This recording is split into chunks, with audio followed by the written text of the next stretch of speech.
sedikit sebelum saya nanti berikan waktu kepada Bu Yemima untuk sharing tambahan mengenai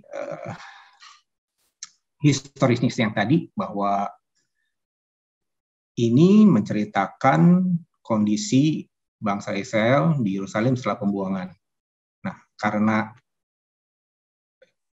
pada saat di Yerusalem setelah pembuangan itu, sepertinya kehidupan religius dari orang Israel ini tidak sepenuhnya berjalan baik, ya. Nanti di pasal selanjutnya akan kelihatan apa sih yang disebut tidak baik. Ada patung berhala, ibadah yang masih dibalut dosa, imam mempersembahkan kuburan sembarangan, dan lain-lain. Ya, sehingga kenapa ada firman Tuhan ini yang disampaikan melalui Maleakhi. Oke, untuk tidak berlama, saya serahkan ke Bu Yemima untuk sharing dalam 15 menit, Bu. Silakan. Oke, terima kasih Pak Rahmat. Selamat malam Bapak Ibu semua. Ya, kita masuk dalam kitab Maleakhi. Ya, kitab Maleakhi ini merupakan salah satu kitab dalam Perjanjian Lama yang masuk dalam golongan kitab nabi-nabi kecil. Ini juga merupakan kitab terakhir dalam Perjanjian Lama dan sekaligus kitab terakhir dari kitab nabi-nabi kecil. Dan ya, kitab Maleakhi ini terdiri dari 4 pasal dan 55 ayat, ya sangat singkat ya. Tetapi ini sangat menarik karena ini merupakan kitab yang paling terakhir, dan setelah itu selama 400 tahun Tuhan tidak berfirman, lalu kemudian masuk dalam perjanjian baru ya. Lalu ya seperti tadi yang dikatakan oleh Pak Rahmat bahwa kitab Maleakhi ini ditujukan kepada orang-orang Israel setelah kembali dari pembuangan, dan itu bukan dalam waktu yang singkat ya, tetapi sebagian memperkirakan itu 100 tahun setelah mereka kembali dari pembuangan ya, khususnya secara khusus dalam bagian ini bukan lagi yang kerajaan utara, karena kerajaan utara udah nggak ada sama sekali ya, tetapi ini mengacu kepada orang-orang Yehuda yang dibuang ke Babel. Dan mereka ya setelah mereka kembali dari pembuangan itu diperkirakan selama 100 tahun, lalu Maleakhi ini menyampaikan bagian ini. Dan tadi juga sudah dikatakan bahwa apa sih yang melatar belakangi situasi kondisi yang terjadi di tengah-tengah orang-orang Yehuda saat itu, sehingga dalam bagian ini ya kalau kita memperhatikan sungguh luar biasa ya, pada akhirnya Tuhan tidak lagi mau berfirman selama 400 tahun setelah selesai firman ini disampaikan. Begitu bobroknya, begitu luar biasanya kejahatan yang dilakukan oleh umat saat itu. Ya memang ada yang melatar belakangi, yaitu ya padahal kalau dipikir bait suci sudah dibangun, bahkan Taurat sudah disampaikan kepada mereka melalui Esra saat itu, tetapi ya itu tidak membawa suatu pembaharuan bagi kerohanian mereka. Ya, mereka tetap terus-menerus melakukan kejahatan yang sama seperti yang dilakukan oleh nenek moyang mereka. Mereka tidak pernah belajar dari sejarah bahwa karena ketidaksetiaan mereka kepada Tuhan, pada akhirnya mereka dibuang ke Babel, tetapi kesalahan yang sama terus mereka lakukan, dan pada akhirnya bukan hanya kerohanian mereka mengalami kemerosotan, tetapi itu berdampak pada seluruh aspek kehidupan mereka, termasuk dalam hal perekonomian mereka, keamanan mereka. Sehingga karena di dalam situasi kondisi yang pelik yang mereka alami, ketika Nabi Maleakhi menyampaikan bahwa ya di dalam pembacaan kita, namun sebelumnya saya akan memperhatikan bahwa ya siapakah Maleakhi itu? Ya kalau sebagian penafsir mengatakan bahwa Maleakhi ini bukan nama orang ya, tetapi adalah suatu julukan, karena dari artinya sendiri adalah utusan Allah. Dan Maleakhi hanya disebutkan 1 kali di dalam Alkitab, yaitu di dalam Maleakhi 1 ayat yang pertama. Dan juga hanya disebutkan dalam 1 kitab ini, yaitu di kitab Maleakhi. Dan pekerjaannya adalah seorang nabi karena dia adalah seorang yang menyampaikan apa yang Tuhan ingin sampaikan melalui dia kepada umatnya, yaitu orang-orang Yehuda yang telah kembali dari pembuangan. Lalu kita memperhatikan apa yang kita pelajari pada malam hari ini secara khusus di dalam ayat yang pertama, ucapan ilahi firman Tuhan kepada Israel dengan perantaraan Maleakhi. Ya, Maleakhi dipakai oleh Tuhan untuk menyampaikan firman Tuhan. Oleh karena itu bagian ini menunjukkan bahwa yang disampaikan oleh Maleakhi ini adalah firman Tuhan, bukan asumsi dari Maleakhi itu sendiri, bukan karena kejengkelannya melihat apa yang dilakukan oleh umat saat itu, tetapi ini adalah benar-benar apa yang Tuhan sampaikan, yang Tuhan ingin sampaikan kepada umatnya melalui perantaraan Maleakhi. Ya, diawali dikatakan di ayatnya yang kedua, aku mengasihi kamu, firman Tuhan. Ya, ini adalah firman Tuhan. Tetapi bagaimana respon bangsa Israel atau secara khusus orang-orang Yehuda saat itu? Dia katakan, dengan cara bagaimana engkau mengasihi kami?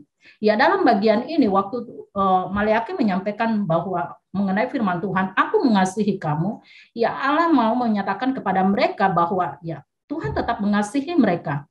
Kasih Tuhan tidak pernah berubah terhadap mereka, sekalipun mereka selalu berubah setia kepada Tuhan. Sekalipun mereka seringkali menyakiti hati Tuhan, tetapi kasih Tuhan tidak pernah berubah di dalam hidup mereka. Ya, ini menggambarkan bahwa kasih Allah itu tidak bergantung kepada kondisi situasi orang yang dikasihinya. Karena orang itu baik, maka Tuhan mengasihi dia. Tetapi kita belajar dalam bagian ini bahwa ya betapa luar biasanya cinta Tuhan itu kepada umatnya. Sekalipun mereka seringkali menyakiti hati mereka, hati Tuhan, melanggar ketetapan-ketetapan yang telah Tuhan berikan kepada mereka, tetapi mereka terus-menerus menyakiti hati Tuhan. Ya, kasih Tuhan tidak pernah berubah kepada umat Israel, sekalipun mereka berubah setia kepada Tuhan. Ya, kalau Tuhan, ya bukti dari kasih Tuhan kepada mereka, yaitu mengutus nabinya, ya dalam bagian ini adalah Maleakhi, untuk memberikan peringatan kepada mereka. Kalau memang Tuhan tidak mau tahu lagi dengan mereka, ya untuk apa lagi diberikan teguran? Bodoh amat, biarin aja mereka binasa dalam keberdosaan mereka. Tetapi salah satu bagian dari wujud cinta kasih Tuhan kepada mereka, kepedulian Tuhan kepada mereka, Tuhan masih mengutus hambanya untuk memberikan peringatan kepada mereka. Tetapi ya namanya manusia, ya mereka menganggap bahwa ya dengan cara bagaimana Tuhan mengasihi kami? Apa buktinya Tuhan mengasihi kami? Orang Israel meragukan akan kasih Tuhan. Kenapa? Ya tadi yang melatar belakangi karena situasi dan kondisi di sekitar mereka tidak sesuai dengan firman Tuhan yang mengatakan bahwa Allah mengasihi mereka. Kalau memang Tuhan benar-benar mengasihi kita, kenapa Tuhan membiarkan kami hidup dalam kesulitan seperti ini? Padahal sebenarnya karena kesulitan yang mereka alami itu dampak dari ketidaksetiaan mereka kepada Tuhan. Tetapi dalam hal itu mereka tidak sadari. Saya pikir umat Israel dalam bagian ini tidak jauh berbeda dengan kehidupan kita juga, umat Tuhan yang hidup di zaman sekarang ini. Ya, kita seringkali mengukur kebaikan Tuhan dengan segala sesuatu yang kita dapatkan, dengan semua apa yang kita minta kepada Tuhan, Dia lancarkan pergumulan dan pergumulan yang kita sampaikan kepada Tuhan. Pada akhirnya Tuhan mengabulkan hal itu, sehingga baru kita menyadari Tuhan mengasihi kita. Tetapi ketika realita di sekeliling kita, dalam pergumulan kita mungkin sudah sekian lama kita gumulkan di hadapan Tuhan, Tuhan tidak pernah memberikan jawaban kepada kita, dan pada akhirnya kita sudah mulai bersikap seperti bangsa Israel. Apakah benar ini Tuhan mengasihi kita? Apakah benar janji Tuhan itu? Atau itu hanya berlaku kepada orang-orang tertentu, enggak berlaku kepada saya? Tetapi dalam bagian ini kita kembali diingatkan melalui kebenaran firman Tuhan, ya bagaimana kita belajar dari bangsa Israel. Kemudian selanjutnya, lalu ketika orang Israel mengatakan, dengan cara bagaimana engkau mengasihi kami? Lalu ditegaskan berikutnya, ya bukankah Esau itu kakak Yakub? Demikianlah firman Tuhan, namun aku mengasihi Yakub tetapi membenci Esau, sebab aku membuat pegunungannya menjadi sunyi sepi dan tanah pusakanya aku jadikan padang gurun. Ya, bukan dalam artian ini ya jangan kita mengukur kasih Tuhan itu seperti dengan kita ya. Ya kalau kita atas dasar ketidaksukaan kita itu karena memang kita ya orang itu ukuran kita itu ya cenderung kita atas suka dengan orang itu maka kita mengasihi, tetapi berbeda dengan kasih Tuhan kepada umatnya. Ya kita tahu bahwa Tuhan itu berdaulat, dia tidak tergantung kepada sesuatu atau orang yang akan dikasihinya, apakah orang itu baik maka Tuhan akan layak mengasihi dia, tetapi semua ada dalam kedaulatan Tuhan. Sehingga dalam bagian ini Tuhan mau mengatakan ketika mereka mempertanyakan dengan cara bagaimana Tuhan mengasihi kami, lalu ya dia mau membawa mereka melihat ke belakang, Bagaimana Tuhan memilih mereka? Bukankah Esau itu adalah kakak dari Yakub, tetapi aku mengasihi Yakub, bukan Esau. Ya, Maleaki mau membuktikan akan kasih Tuhan. Ya, Allah mengasihi Yakub, tetapi membenci Esau. Ya, Yakub ya adalah garis dari yang dikenal dengan Israel. Dia adalah orang yang dikasihi, umat yang dikasihi dan diselamatkan. Sedangkan Esau adalah yang melahirkan bangsa Edom, dia dibenci dan pada akhirnya dia dihancurkan. Ya, ketika mereka menghadapi para musuh, kalau orang Israel dibawa kembali dari pembuangan, tetapi ketika bangsa Edom ini dilawan oleh musuh, pada akhirnya dia hancur selama-lamanya. Dan itu kita lebih bisa melihat di dalam kitab Obadja seperti apa dan bagaimana orang Edom dihancurkan oleh Tuhan. Allah menyatakan kasihnya kepada orang Israel dengan menyatakan bahwa ia memilih Yakub dan menolak Esau. Hal ini juga hendak menunjukkan bahwa Edom akan dihancurkan dan tidak akan dapat dibangun kembali. Ya, berbeda dengan Israel ya, dia walaupun mereka dibuang, tetapi pada akhirnya Tuhan menepati janjinya setelah genap 70 tahun mereka dibawa kembali ke bangsa mereka. Tuhan menyatakan kasihnya kepada siapa yang berkenan, bukan berdasarkan orang itu ya, seperti yang dia mau katakan kepada orang Yehuda dalam bagian ini sebagai garis keturunan dari Yakub. Oleh sebab itu ya, dalam bagian ini saya melihat jika kita dalam hitungan yang dikasihi Tuhan, ingat, itu bukan karena kita memiliki kriteria yang layak, dalam artian kita lebih baik daripada yang lain, sehingga Tuhan mengasihi kita, tetapi semata-mata karena kedaulatan Tuhan. Oleh karena itu, Bapak Ibu, dalam bagian ini kita kembali diingatkan bagaimana Tuhan menekankan kepada bangsa Israel betapa besarnya cintanya kepada bangsa Israel. Sekalipun situasi kondisi yang membuat bangsa Israel tidak merasakan lagi, tidak menyadari lagi akan kebaikan kasih Tuhan dalam hidup mereka, tetapi Tuhan terus tidak henti-hentinya mengingatkan kepada mereka bahwa Tuhan sungguh mengasihi mereka. Sehingga di dalam bagian selanjutnya, apabila Edom berkata, kami telah hancur, tetapi kami akan membangun kembali reruntuhan itu. Maka beginilah firman Tuhan semesta alam. Mereka boleh membangun, tetapi aku akan merobohkannya, dan orang akan menyebutnya daerah kefasikan, dan bangsa yang kepadanya Tuhan murka sampai selama-lamanya. Ya, Edom memiliki suatu kepercayaan diri yang luar biasa, dia merasa mampu dan dia yakin mereka akan bisa bangun dari keterpurukan mereka, dari kejatuhan mereka. Tetapi Tuhan katakan tidak. Dalam ya kitab Obadja ya tadi saya katakan dicatat bagaimana Edom dihancurkan.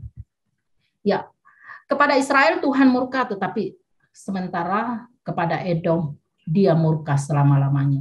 Ya, kepada Israel ya dalam hal ini keturunan dari Yakub memang dimurkai oleh Tuhan tetapi tidak selama-lamanya, dan pada akhirnya Tuhan memulihkan akan kehidupan mereka.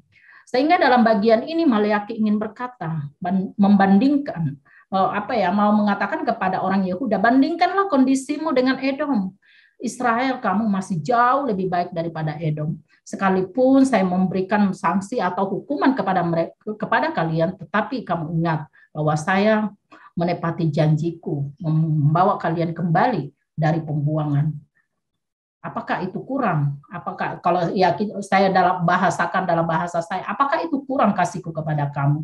Kalau kamu memperhatikan kondisi Edom, seharusnya kamu akan mengerti, memahami betapa besarnya cintaku kepada kalian dibandingkan dengan saudaramu itu. Dia akan dihancurkan selama-lamanya, tidak ada pengampunan bagi mereka. Ya, oleh karena itu dalam pembelajaran ini ya saya melihat bahwa yang pertama bahwa Allah itu tidak pernah mengingkari janjinya. Kita tahu dia memilih Yakub, dan sekalipun mereka keturunannya jatuh bangun, ya bolak-balik mereka tidak setia kepada Tuhan, tetapi Tuhan tetap menepati janjinya. Tuhan tetap memelihara janjinya kepada mereka.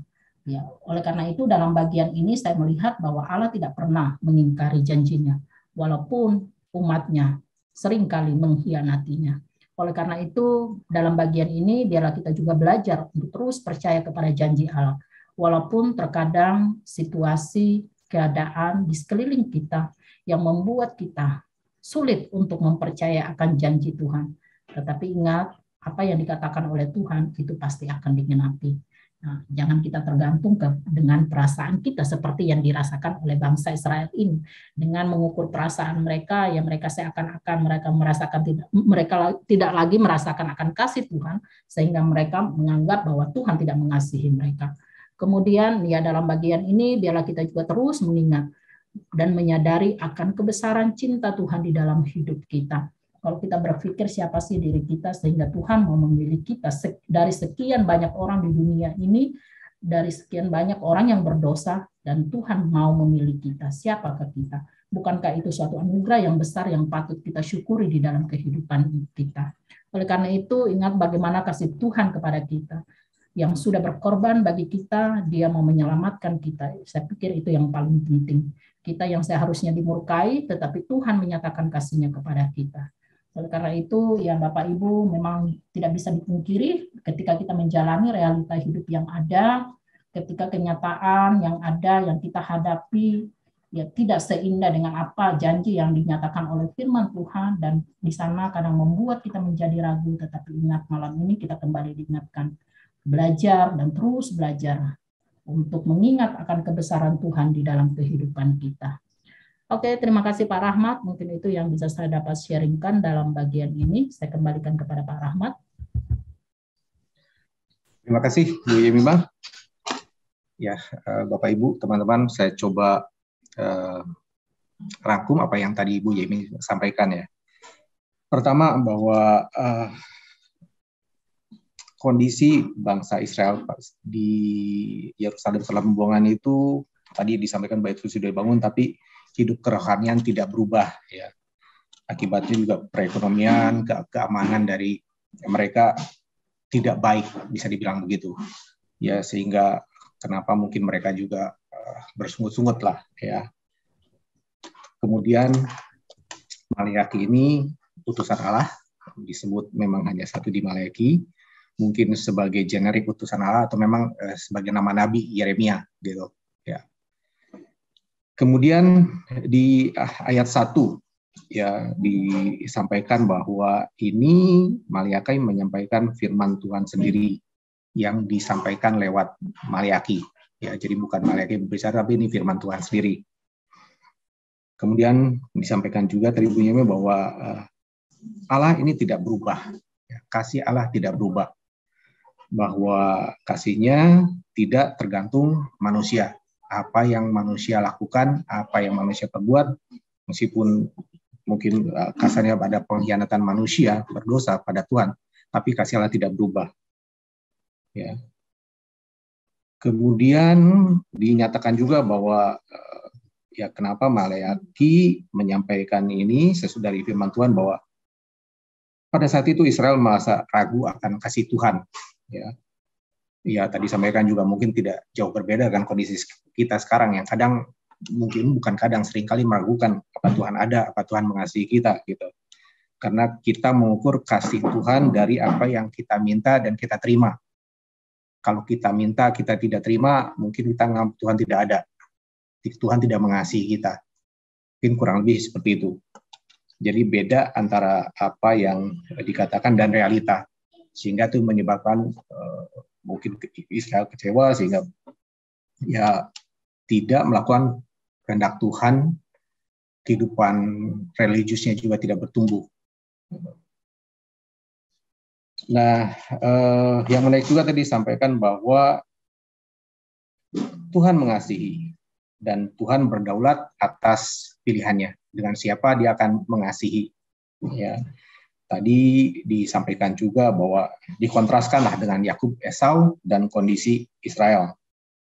Kalau Bapak Ibu teman-teman lihat di pembacaan dari 5 ayat saja, sangat terlihat bahwa dari Yakub dan Esau yang ditekankan bisa dibilang kejelekan atau kejahatan Esau dan Edom. Sementara kebaikan Yakub tidak disampaikan. Ya, itu menarik juga. Dan ini mungkin memang dikontraskan dengan Israel. Tadi Bu Yemi sampaikan Esau dimurkai selama-lamanya. Ya. Sementara Israel meskipun berbuat kejahatan, bisa dibilang juga mengingkari, tapi Tuhan tidak mengingkari janjinya, tidak mencabut janjinya, tetap mengasihi, karena itu juga dengan kedaulatannya. Mungkin itu yang bisa saya recap, resume dari apa yang Bu Yemima sharingkan. Oke, ada beberapa catatan dari saya, mungkin sebaiknya kita sambil jalan saja ya. Jadi kalau ada teman-teman yang mau menanggapi, memberikan sharing, silahkan. Kita ada waktu sampai nanti jam 8.25 ya. Silakan, saya akan menyampaikan mungkin beberapa apa yang saya dapat selama saya juga mempelajari Maliaki dari ayat 1 sampai 5 ya. Saya mulai mungkin dari ayat 1 ya. Ayat 1 kalau kita baca tadi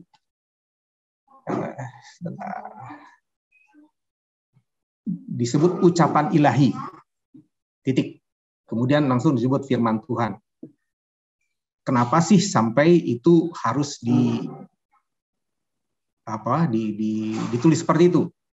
Ada ucapan ilahi, kemudian titik firman Tuhan kepada Israel. Apa yang penting dari itu? Mungkin itu juga bisa jadi teman-teman yang punya jawaban, silahkan bisa menanggapi ya. Kemudian contoh juga yang ayat kedua ya, aku mengasihi kamu. Sebentar ya, saya baca. Ayat 2, aku mengasihi kamu, firman Tuhan. Kalau kita dilihat di sini di bahasa Indonesia memang aku mengasihi kamu sekarang gitu ya. Tapi kalau kita buka, contohnya di NIV, saya buka itu bahasa Inggrisnya I have loved you ya. Ini menyatakan bahwa Allah sudah mengasihi Israel dari sejak pertama, bukan sekarang. Dan itu tidak berarti sekarang pada saat Maliaki menyampaikan firman ini, firman Tuhan ini, bahwa Allah tidak mengasihi lagi. Tidak seperti itu. Allah tetap setia dan tidak berubah dalam kasih-Nya. Itu yang tadi disampaikan juga oleh Bu Yemima. Allah memang menegur Israel dari ayat 1 sampai 5 ini, itu terlihat bahwa Allah memang menegur Israel. Tapi menurut saya itu bukti bahwa Allah peduli dan mengasihi Israel. Ya, mungkin yang sudah berkeluarga tahu bahwa kalau kita memarahi anak, ya kita memang anak kita. Gitu. Kita mengasihi mereka supaya bisa berubah baik. Maka kita tegur mereka. Itu salah satu bukti bahwa kita mengasihi. Kalau anak orang lain mungkin kita juga bukan mungkin, kita tidak akan memarahi menegur mereka gitu. Ya. Oke, mungkin saya berhenti dulu di situ supaya jangan saya yang berbicara terus. Saya sharingkan itu saya dulu sambil jalan. Silahkan mungkin ada dari Bapak, Ibu, teman-teman yang mau sharing atas apa yang sudah didapat selama pembelajaran Mas sendiri, atau mau menanggapi, menambahkan apa yang Bu Yemima sampaikan. Silakan.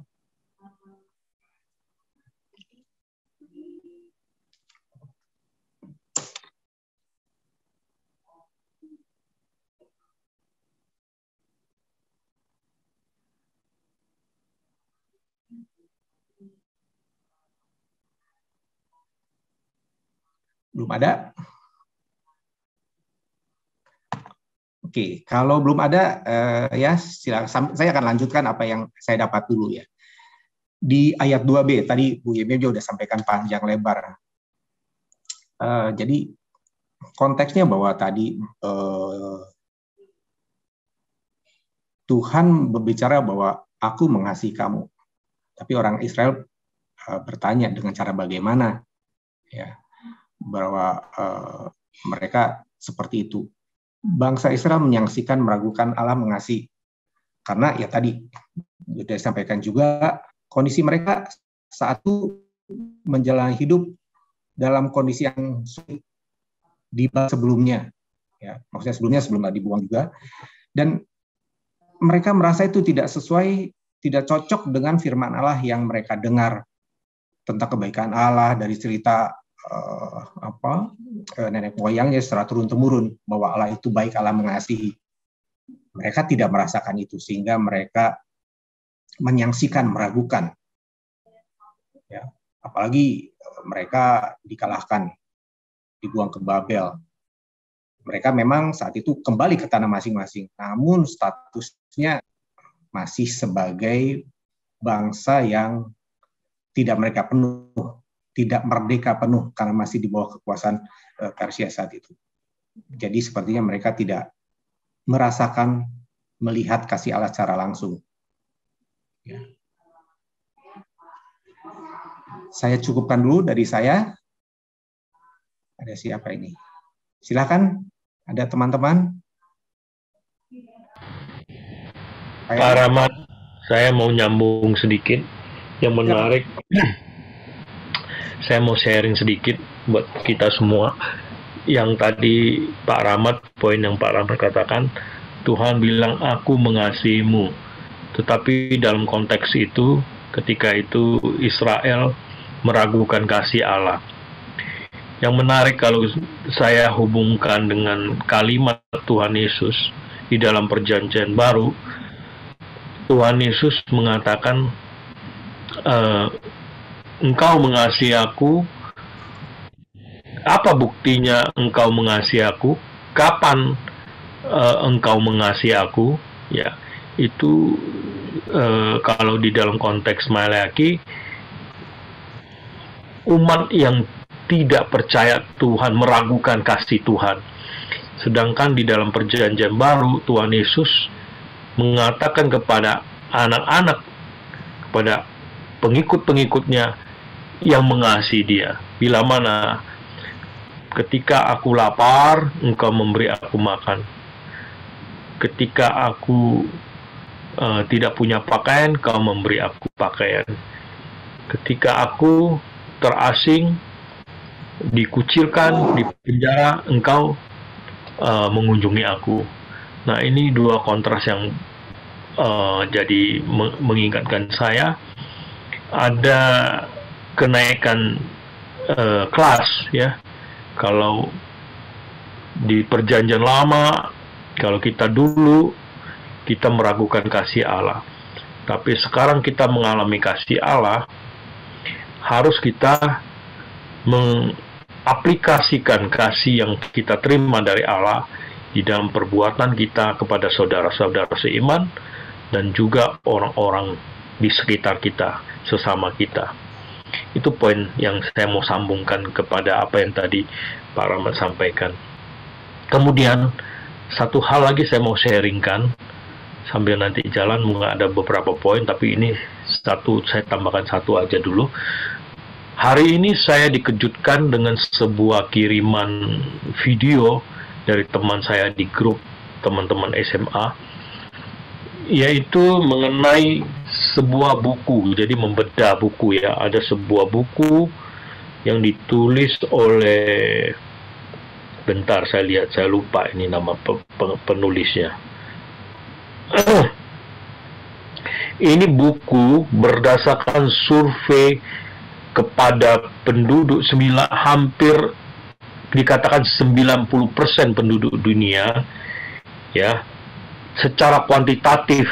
Survei ini secara kuantitatif, jadi ini berdasarkan statistik, ya. Di tahun 2007 sampai 2020 dikatakan bahwa tentang kemerosotan manusia atas kepercayaan kepada Tuhan. Ini yang ditulis buku ini oleh Richard F. Inglehart, ya. Melalui riset tadi yang 90% populasi di dunia ini. Dikatakan ini sangat memprihatinkan dan saya kaget terus terang. Jadi ini ada hubungan dengan pembahasan kita malam ini tentang keraguan akan kasih Tuhan. Dikatakan di dunia negara-negara Islam itu hanya ada 2% orang yang meragukan kasih Tuhan, orang yang meragukan Tuhan. Ya, kita bicara konteks kekinian ya.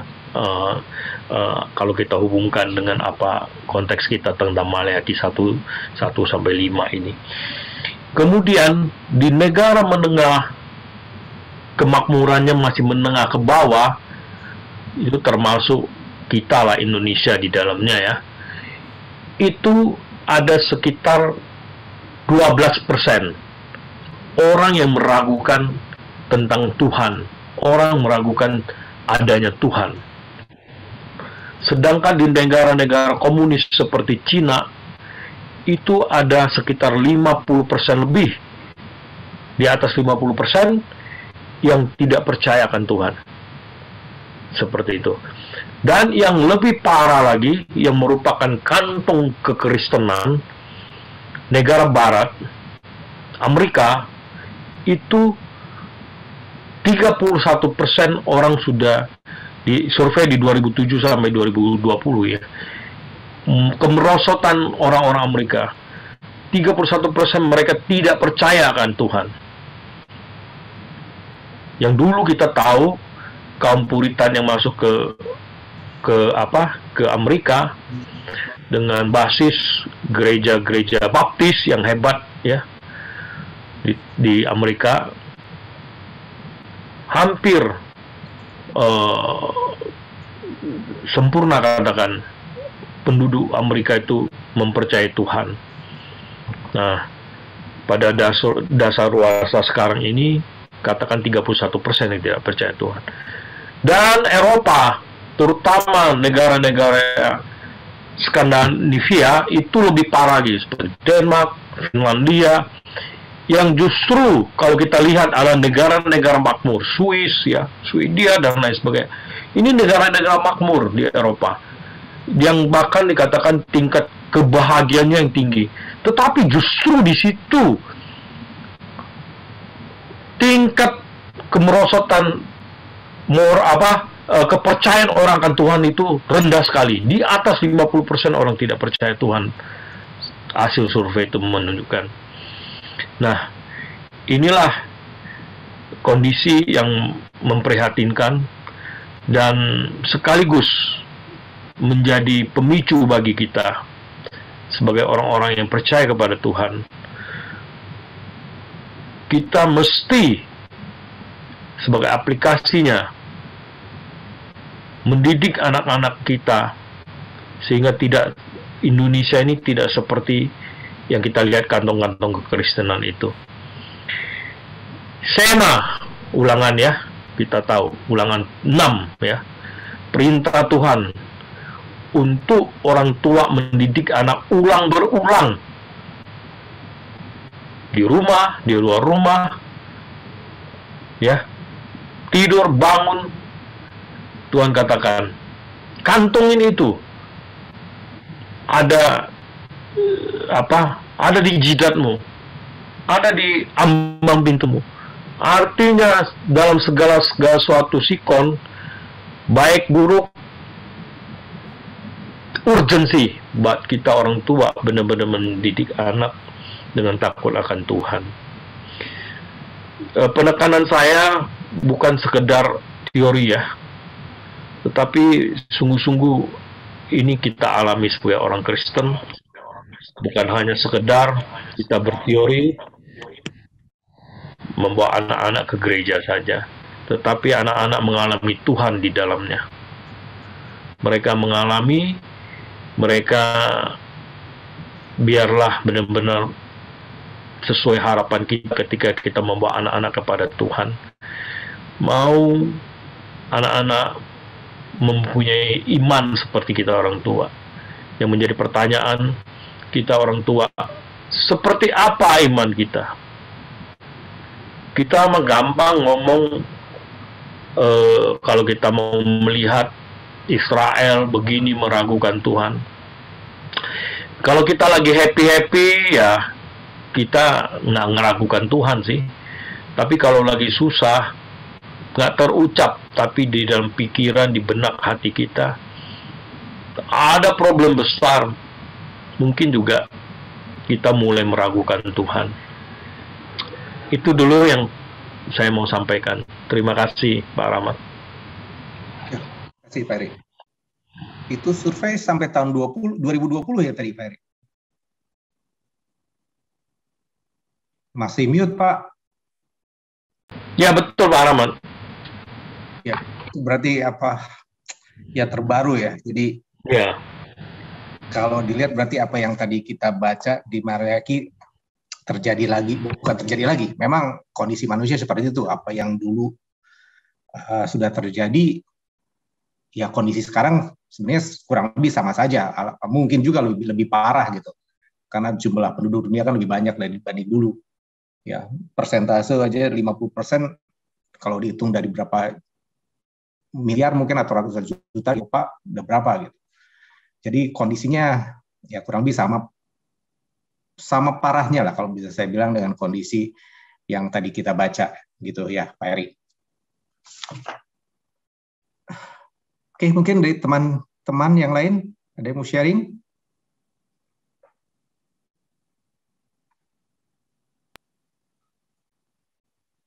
Silakan. Ya, Pak Rahmat. Ya. Boleh sharing sedikit. Silakan Bu Sri.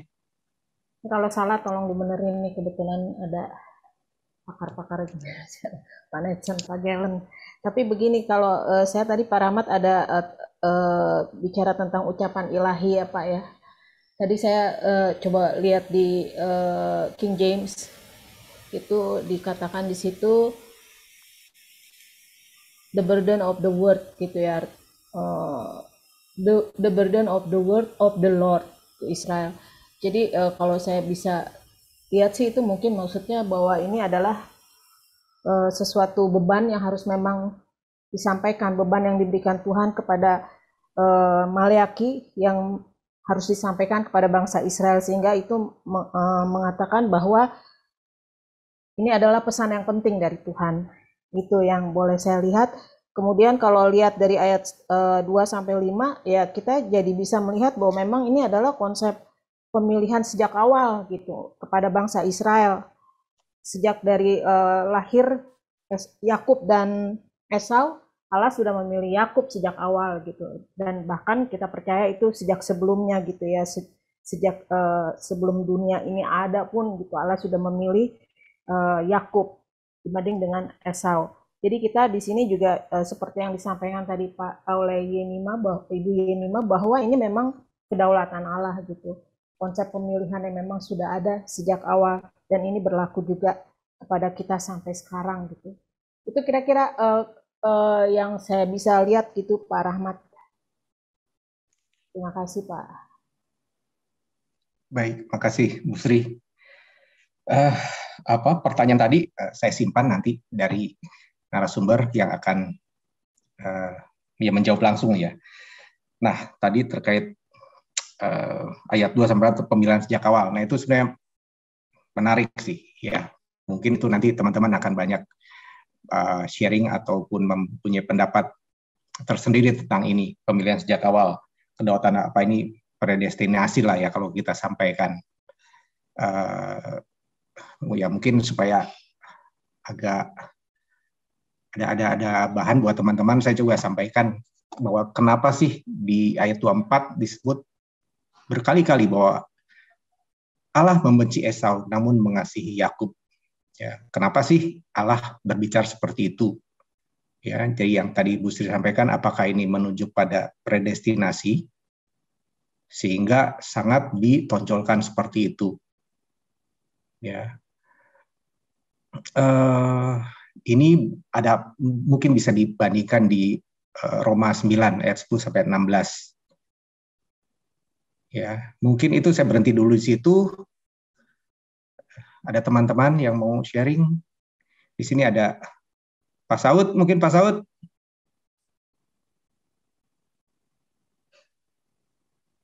Pak Saud, silakan Pak. Aduh, terima kasih sebelumnya untuk waktu yang disediakan. Namun saya mohon maaf sebelumnya nih, kalau agak ya saya berusaha sih untuk cepat ya.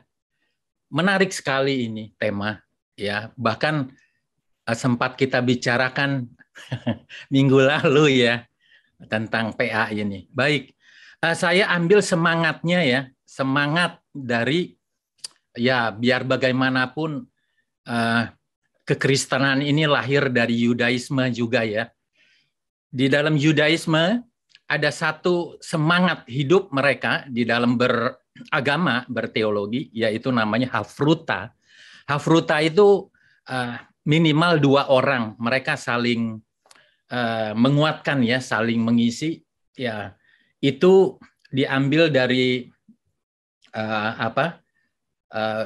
pasal dari Amsal, kalau tidak salah Amsal berapa saya catat tadi, yang bunyinya begini, besi menajamkan besi, manusia menajamkan sesama manusia.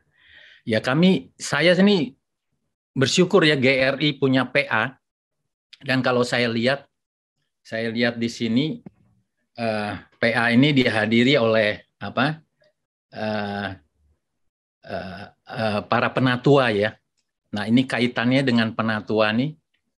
Kalau saya lihat di dalam 1 Timotius 5 ayat 17 ya, berbunyi, penatua-penatua yang baik pimpinannya patut dihormati 2 kali lipat, terutama mereka yang dengan jerih payah berkhotbah dan mengajar.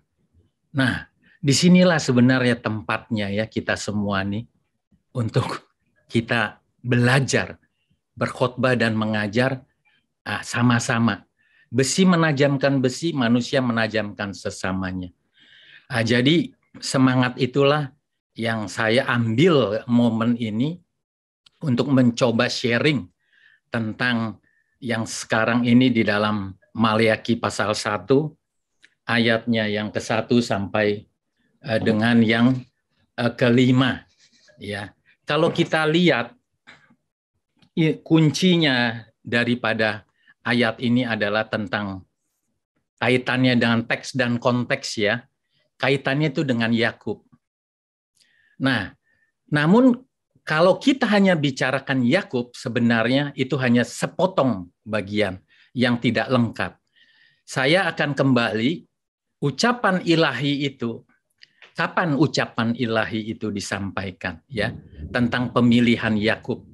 Tadi saya lihat penatua Ibu Sri Siregar tadi menyinggung tentang penentuan ya, tentang pilihan yang sebelumnya, pilihan Yakub. Bahkan disinggung mengenai pilihan sebelum dunia dijadikan, atau yang Pak Rahmat katakan tadi predestinasi. Ini sangat menarik ya. Oke. Jadi kalau kita kaitkan kembali dengan Kejadian pasal 3 ayat 15, itu tidak bisa lepas dari sana ya. Kejadian 3 ayat 15 saya akan bacakan secara cepat ya. Ya kita tahu semua, aku akan mengadakan permusuhan antara keturunan perempuan, antara engkau dan perempuan ini, antara keturunanmu dan keturunannya. Keturunannya akan meremukkan kepalamu dan engkau akan meremukkan tumitnya. Di dalam ayat ini, kalau kita baca sejarah Bapak Gereja, ya, yaitu Bapak Irenaeus, Bapak Gereja Irenaeus di tahun 130 sampai 202 Masehi, ya, ini disebut protoevangelium, berita Injil yang pertama, ya, dan itu sesungguhnya sudah didahulukan oleh Jonathan ben Uziel, ya, seorang Yudaisme yang hidup sejaman dengan Tuhan Yesus Kristus, ya, yaitu ayat tersebut dinubuatkan tentang kedatangan Mesias. Jadi benar-benar ayat ini sungguh ujungnya, muaranya adalah tentang penyaliban Tuhan Yesus Kristus. Namun yang menarik di dalam ayat Kejadian 3 ayat 15 ini, saya mau sampaikan ada 3 nubuatan yang terdapat di dalam kitab itu. Yang pertama adalah keturunan perempuan yang dikatakan. Dalam antropologi budaya Semitik ya, budaya Ibrani, budaya Timur dan juga kita, biasanya keturunan itu berasal dari laki-laki. Biar bagaimanapun dari laki-laki. Jadi seorang anak akan dapat marga gitu misalnya dari laki-laki. Namun dalam nubuatan ini adalah keturunan ini berasal dari perempuan. Yaitu menunjuk, kita sudah tahu semua, ada seorang perempuan, seorang perawan yang akan melahirkan. Dan itu kita bisa baca di dalam Lukas pasal 1 ya, yaitu tentang Maria, ibu dari Tuhan Yesus. Itu yang pertama. Nah, dan yang kedua, inilah yang saya mau sampaikan terkait dengan teks dan konteks kita pada malam hari ini. Ya, kalau memang kita ini lagi-lagi sebenarnya kalau dalam Alkitab terjemahan kita di dalam bahasa Indonesia ini memang hanya tertulis tumit ya. Nah, namun kalau kita dalam budaya Ibrani, Kristen Ibrani, saya akan bacakan narasi yang saya catat ya, seperti ini. Pada Kejadian 3:15 ini, ayat khusus yang disebut proto-evangelium, tampaknya Allah secara khusus menyebut kata tumit. Kata tumit atau akef. Nah, di sini nih, akef. Yang ada hubungannya dengan nama Yakub.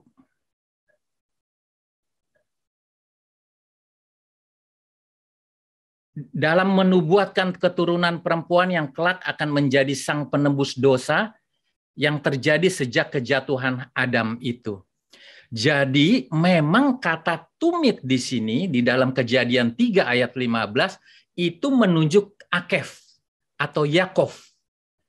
Jadi jelas memang sejak proto-evangelium itu, berita ilahi itu disampaikan, memang Tuhan sudah memilih akef atau Yakub atau si tumit itu yang akan melahirkan nanti. Keturunan dari si tumit inilah yang akhirnya yaitu bangsa Israel. Ketika Tuhan Yesus berkata kepada perempuan Samaria bahwa keselamatan itu datang dari bangsa Israel. Itulah yang menyatakan sesungguhnya.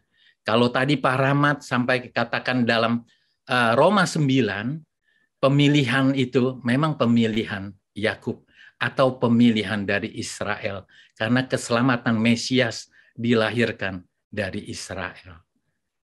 Ini sesungguhnya yang menjadi mata rantai, benang merah. Sebenarnya bahwa kita harus juga menambah wawasan kita tentang kekristenan ya, yang akhirnya menuju kepada satu doktrin ya. Jadi kita menambah wawasan tentang predestinasi. Memang Maria dipredestinasikan, Yakub dipredestinasikan. Tetapi kapan, waktunya, tempatnya. Nah, inilah yang menjadi satu penjelasan yang menarik. Kalau menurut saya, mereka sudah ditentukan setelah dunia dijadikan. Tetapi ada satu di dalam Kejadian 3 ayat 15 ini yang memang ditentukan Allah, ditentukan Bapa sejak semula sebelum dunia dijadikan, yaitu Yesus Kristus itu sendiri. Kalau saya kasih 4 ayat referensi, 1 Petrus 1 ayat 18 sampai 20, Yohanes 17 ayat 24, 1 Korintus 2 ayat 7. Dan terakhir, Efesus 1 ayat 4. Namun khusus Efesus 1 ayat 4 ini, benar-benar kita harus dalami arti makna dari tulisan Paulus ini. Karena di 2 Petrus 3 ayat 16, Petrus ini memberi peringatan kepada kita semua. Hati-hati dengan tulisan Paulus. Begitu dalam, begitu sulit dimengerti untuk orang-orang yang tidak beriman. Jadi kita harus sungguh-sungguh. Ini sih pendapat saya yang mungkin agak sedikit mengkritisi ya. Namun ya inilah, besi menajamkan besi, manusia menajamkan sesamanya. Terima kasih Pak Rahmat, silakan. Terima kasih Pak Saud. Mungkin saya perlu penjelasan tadi Pak. Pak Saud bilang dari Kejadian 3:15 ada 3 nubuat ya. Satu tadi tentang keturunan perempuan. Yang kedua tentang tumit Akef Yakov. Yang ketiga apa Pak Saud? Tuhan Yesus, itu Tuhan dia Yesus. ujungnya. Iya. Okay.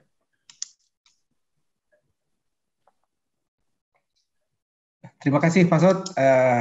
Mungkin itu Pak Saud udah mencoba langsung menjawab apa yang tadi Gus Risi pertanyakan ya. Silakan dari teman yang lain. Ini ada juga Bro Pak Rahmat, sebelum ya, mungkin teman lain memulai topik baru, saya ingin sambung sedikit apa tadi Pak Saud sampaikan. Jadi kembali ke konteksnya Maliaki ini, saya ingin berikan sedikit supaya kita memahami dari sudut pandang yang tidak satu sudut saja mengenai prasa Tuhan mengasihi Yakub, membenci Esau, seperti itu. Tadi panjang lebar Pak Saud sudah jelaskan dengan tepat bahwa Tuhan memilih Yakub bahkan dari sejak kejatuhan manusia, Adam dan Hawa, Kejadian 3:15 tadi. Tetapi dalam konteks Maliaki ini kita harus pahami bahwa ini bukan predestinasi dalam masing-masing pribadi, tetapi konteks benci yang dimaksudkan bukan artinya Tuhan tidak menyelamatkan, tidak ada predestinasi untuk pribadi-pribadi keturunan Esau. Karena kita juga orang kafir, lebih kafir daripada Esau barangkali, karena Esau masih saudara kandung sama Yakub. Kalau kita siapa, kita udah jauh banget. Tetapi ada predestinasi untuk orang-orang di luar itu. Jadi kata konteks benci di sini kita harus pahami, Tuhan menentukan predestinasi bahwa dari keturunan Yakublah Mesias itu akan lahir. Garis keturunan Yakublah Mesias Tuhan Yesus itu lahir, bukan dari kakaknya Esau. Nah, dalam hal ini ya kita harus pahami dengan jelas. Bahkan Edom sekalipun keturunan Esau mau membangun keruntuhan, Tuhan akan hancurkan. Ya, tetapi pemahamannya ini sekali lagi bukan bahwa tidak ada berkat Tuhan, tidak ada anugerah keselamatan Tuhan kepada keturunan 1-2 dari anak-anak Esau. Ya, tapi lebih kepada predestinasi penentuan garis keturunan tadi. Yakub yang Tuhan pilih, yang Tuhan kasihi. Yakublah yang adik itu tadi yang menjadi garis keturunan Mesias yang akan datang itu. Ya, jadi bukan artinya semua di luar Yakub itu musnah, tidak ada predestinasi, tidak ada keselamatan. Buktinya kita, ya, mendapat anugerah keselamatan, kita dicangkokkan. Kita yang keturunan kafir seperti itu. Bahkan kalau kita ingat waktu kita bahas Daniel, Nebukadnezar aja, ya, orang jahat itu Tuhan selamatkan. Itu aja poin saya, Pak, melengkapi apa yang tadi Pak Saud sampaikan. Terima kasih. Terima kasih Pak Heri. Mungkin dari Pak Saud ada tambahan lagi? Oke, terima kasih. Waduh, seru nih ya. Semangat kita. Jadi saya hanya menyambung apa yang Pak Heri sempat katakan ya, tentang raja yang jadi orang tuh tidak berbuat sesuatu yang baik ya kepada sesamanya orang ya, yang dimaksudkan itu Pak Heri terambil dari Matius 25 pasti ayat 40 ya. Matius 25 ayat 40. Nah, memang di sini kalau aliran dispensasionalism ya, ini sebenarnya menyangkut kepada yaitu dari doktrin John Darby ya, John Darby pada abad ke-19. Ayat ini mengatakan kepada bangsa Israel. Jadi sebenarnya menurut John Darby, kalau saja bangsa Israel itu tidak menolak Tuhan Yesus, maka Tuhan Yesus itu datang pada zaman itu.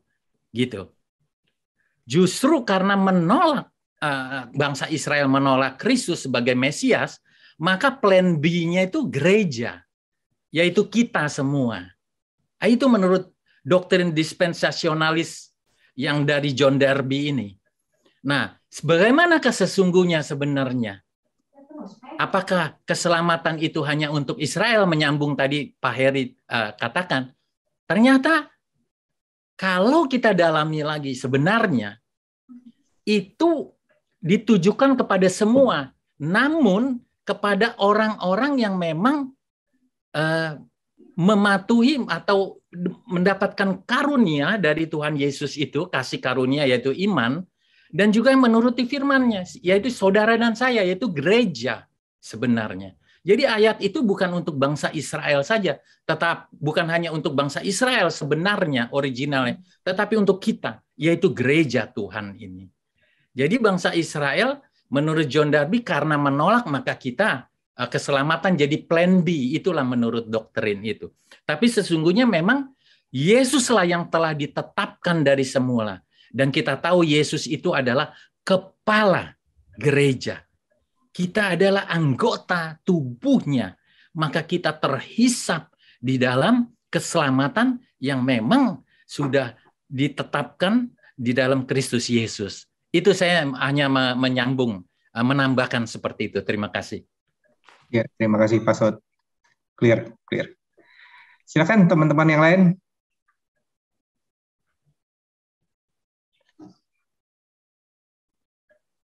Bu Lumongga? Ada? Silakan Bu. Suara saya kedengeran Pak Rahmat. Jelas Bu. Jelas. Terima kasih untuk Pak Saud menambah wawasan. Saya kalau membaca Maliaki 1-5 ini, inti yang diambil dari sini adalah mengenai kasih. Kasih bahwa Allah mengasihi Israel. Untuk menjelaskan, karena memang pada waktu itu Israel sangat terpuruk, sudah diceritakan oleh Ibu Yemima. Pulang dari pembuangan, mereka itu sudah banyak berkawin campur, agamanya sudah campur aduk, sudah tidak begitu menghargai lagi agama nenek moyang mereka, dan itu membuat mereka sedikit apatis, sedikit tidak begitu, atau mungkin banyak tidak begitu memperhatikan lagi ritual-ritual agama yang seharusnya mereka laksanakan. Itu tidak mereka laksanakan lagi. Persembahan korban pun sembarangan dan sebagainya. Perkawinan campur, perceraian dan sebagainya. Pokoknya kehidupan bangsa Israel waktu itu sudah sangat tidak bagus lah.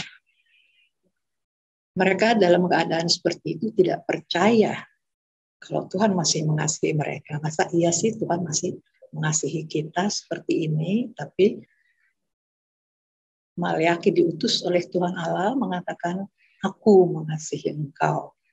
Cuma yang jadi pertanyaan buat saya, karena kebetulan di sini banyak pakar-pakar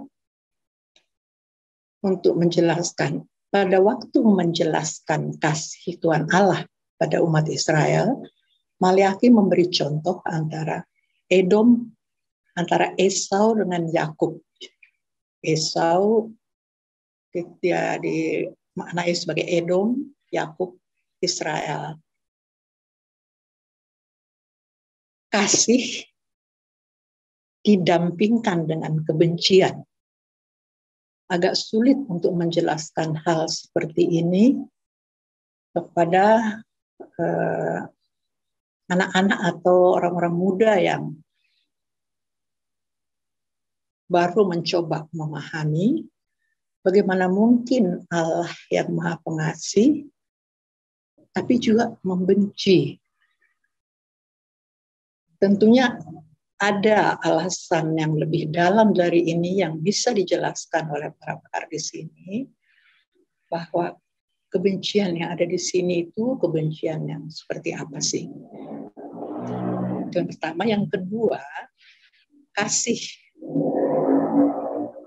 yang ada di kasih kepada bangsa Israel yang dipilih oleh Tuhan Allah tentunya bukan kasih begitu saja, tapi dia kasih yang menuntut suatu tanggapan yang setimpal yang tidak dilakukan oleh bangsa Israel, yaitu mereka harus berusaha untuk menjadi saluran kasih Allah yang disebarluaskan ke seluruh dunia. Hanya dengan begitu maka semua orang akan menyatakan ayat 5 di Maliaki ini, yaitu yang mengatakan, matamu akan melihat dan kamu sendiri akan berkata, Tuhan Maha Besar sampai di luar daerah Israel.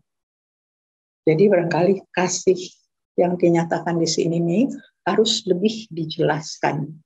Kasih yang seperti apa sih? Mungkin bisa lebih dijelaskan oleh para pakar di sini. Demikian Pak Rahmat, pertanyaan saya. Baik, terima kasih Bu Lomongga. Ada 2 pertanyaan, saya simpan nanti untuk Pendeta Gelen. Baik, teman-teman yang lain, ada yang mau sharing atau bertanya atau memberikan tanggapan atas apa yang tadi sudah disampaikan? Ini ada Jamie.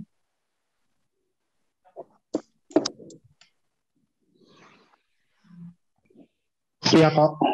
Ya, gimana? Lagi gimana nih? Kita jadi orang jahat dulu aja nih. Udah lama nggak jadi orang jahat, badung gitu. Boleh. Boleh ya? Boleh. Ya, kita kan selalu beranggapan bahwa Esau, Kasia itu dibenci gitu ya. Tapi menurut saya enggak juga tuh. Apakah benar Allah membenci Esau? Mungkin jadi pertanyaan sih gitu kan. Bukti bencinya Esau itu apa? Atau Allah benci sama Edom, keturunannya Esau. Dalam PA kita dengan almarhum Pak Bigman gitu kan, di Kejadian, tidak ada sekalipun Esau itu terlihat dibenci sama Allah. Bahwa dia kehilangan hak kesulungannya dia menangis dan meraung-raung untuk itu, yes. Tapi apakah dia jadi susah karena kehilangan hak kesulungannya itu? Kayaknya enggak deh. Ya, saya ada beberapa catatan gitu ya. Dia kaya loh. Kejadian 33 ayat 9. Dia kaya. Bahwa kemudian dia akhirnya keluar dari Kanaan. Kanaan bukan jadi punya bapaknya saat itu kok. Ibarat kata itu cuman tanah ngontrak gitu kan. Tuhan janji kepada Abraham, tanah ini menjadi milikmu. Tetapi sampai dengan Ishak, anaknya, apakah tanah itu jadi miliknya dia? Enggak. Gitu kan. Terus waktu si Yakub mau kasih barang-barang ke si Esau, Yakub bilang, aku udah punya banyak. Gitu kan. Yang justru kasihan malah Yakub menurut saya. Dia ketakutan, dia pikir dia akan dibunuh sama Esau. 34 tahun dia pergi, 34 tahun mungkin dalam hidup dalam ketakutan gitu kan. Waktu pulang Esau baik-baik aja tuh. Nggak ada dendam, nggak ada benci gitu kan. Betul nggak? Terus Esau, memang Alkitab nggak catat. Alkitab tidak catat ketika mamanya Ribka meninggal.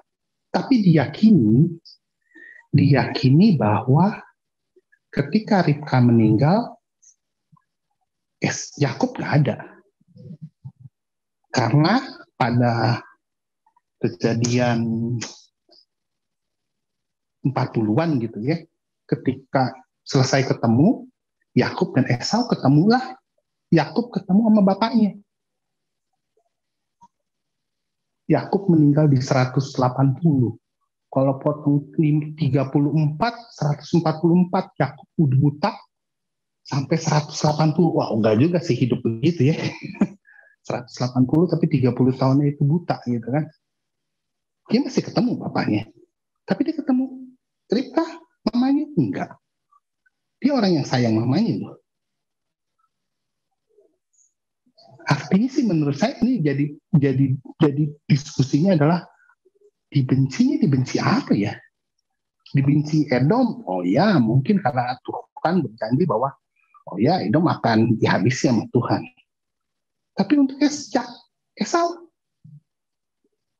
menurut saya gitu, karena saya lagi jadi orang jahat gitu kan, nggak ada ruginya si Esau. Kalau dibilang, oh ya nanti keturunannya dari keturunan Yakub, kejauhan kayaknya ya bos ya. Karena dari Yakub 12 punya anak. Dari 12 Yehuda doang keturunannya. Bahkan kalau mau nakal gitu ya, saya nakal dikit kan.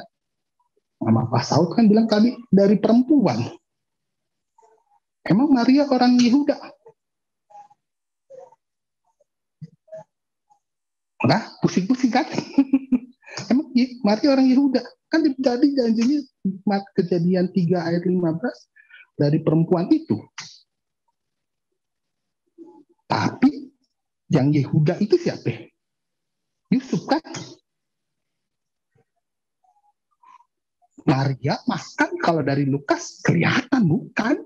Gitu. Saya pikir gitu Pak Rahmat. Thank you.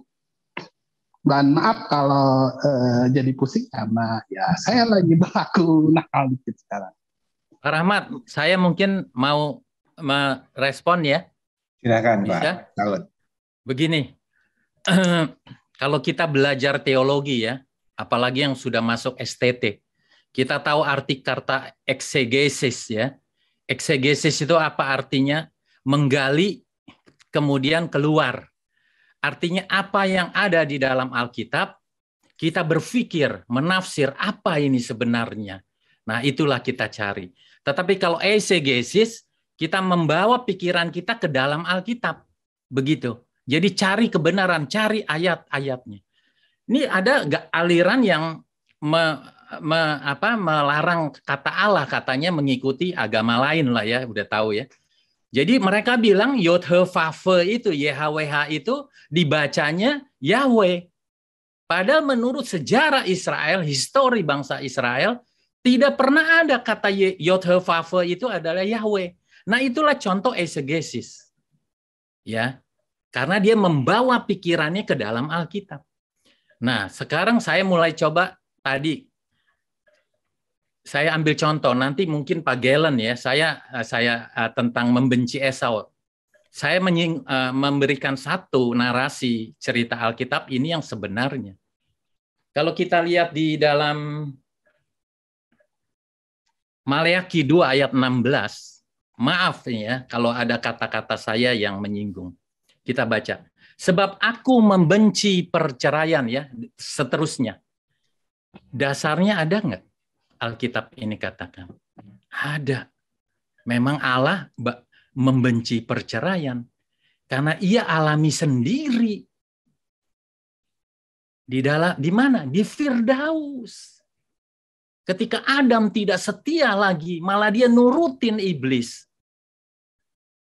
Kalau narasinya, kalau di dalam bahasa terjemahan, nggak terlalu ya. Kalau di dalam bahasa Ibrani itu ada kata garas. Artinya diusir kalau kita kan, itu diceraikan. Jadi memang Allah membenci itu perceraian. Karena dia ketika dia tanya ya, Ai Adam, di manakah engkau? Kalau bahasa Ibraninya ayeka. Dari kata ayin, memandang, nas, menangis. Jadi dia memandang kejatuhan manusia itu dengan tangisan. Dia maha tahu, dia tanya. Bayangkan itu narasinya. Dia maha tahu, dia tanya, hai Adam, di manakah engkau?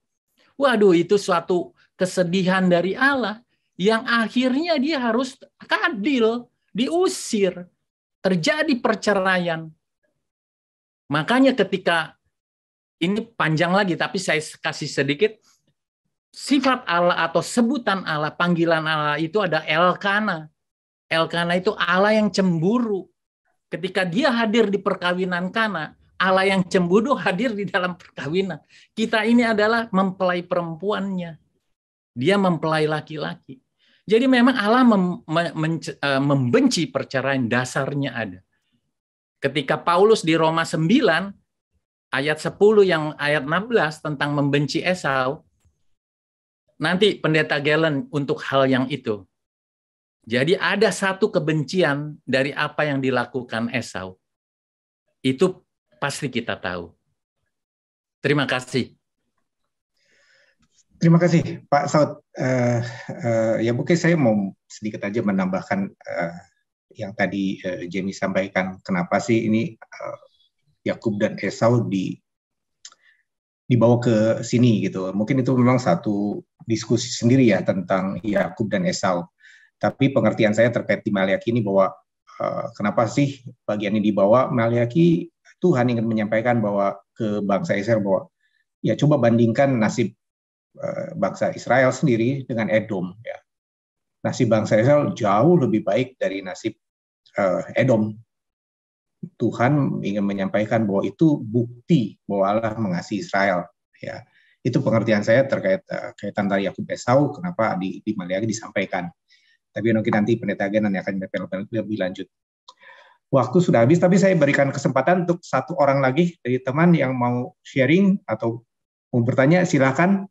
Satu orang saja. Ada Pak Oscar, Pak Dina, Yakub, Hana, Patrick, Pak David. Silakan. Satu orang.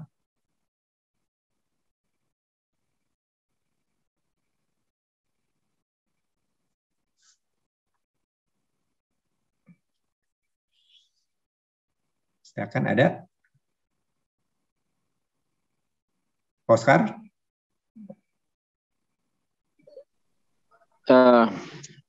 Terima kasih Pak Rahmat.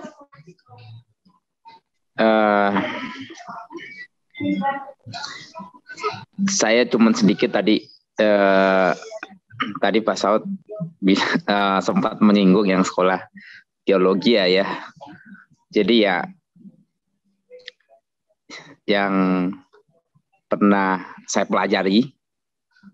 Ini nanti biar Pak Gelen yang lebih detailnya. Cuman saya tentang tadi cara yang mempelajari Alkitab atau boleh kita bilang menafsir Alkitab ya. Yang pernah saya dengar bahwa ya kita harus tahu logika Alkitab. Nah itu artinya dari Perjanjian Lama sampai Perjanjian Baru sebenarnya senternya kan kepada Kristus. Bukti kasih Allah kepada umatnya, yaitulah dengan kehadiran Kristus. Nah, itu sih. Jadi artinya jangan sampai kita keluar dari logika Alkitab ketika kita menafsirkan sesuatu. Ya, mungkin itu aja, Pak Rahmat. Thank you. Terima kasih, Pak Oscar. Baik, waktu berjalan. Saya serahkan ke Pak Pendeta Gelen. Silakan Pak Pendeta. Ya, Baik, terima kasih Pak Rahmat. Apakah suara saya bisa didengar dengan baik? Jelas, Pak. Iya. Oke.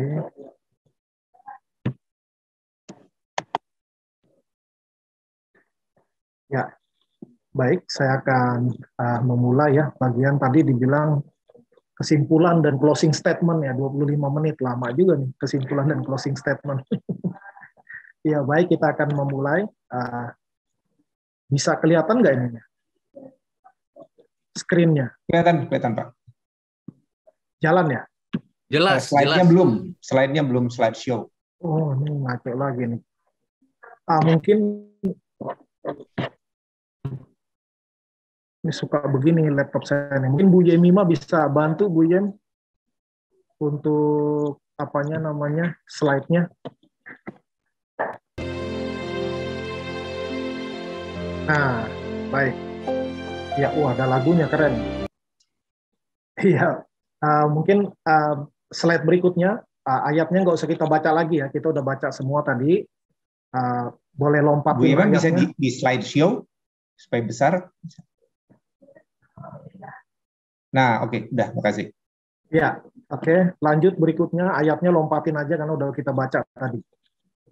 Ya, ini latar belakang, lewatin aja, tadi sudah dibahas ya. Tadi sudah dibahas oleh Pak Rahmat, oleh Ibu Yenima.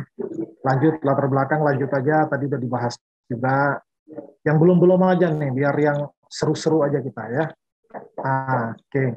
Kalau ini tadi bagian ini memang ada penafsiran yang berbeda ya. Ada yang mengatakan bahwa Maleaki itu karena artinya adalah utusan Allah, maka ada yang bilang bahwa itu bukan nama orang, itu hanya istilah ya, termasuk awalnya dari Septuaginta. Septuaginta itu adalah sekelompok ahli yang menerjemahkan Perjanjian Lama dari bahasa Ibrani ke bahasa Yunani, Perjanjian Lama ya. Kenapa namanya Septuaginta? Karena ada sekitar 70 orang. Kalau di sejarah sih dibilang 72, cuma digenapkan 70 Septua ya, Septuaginta.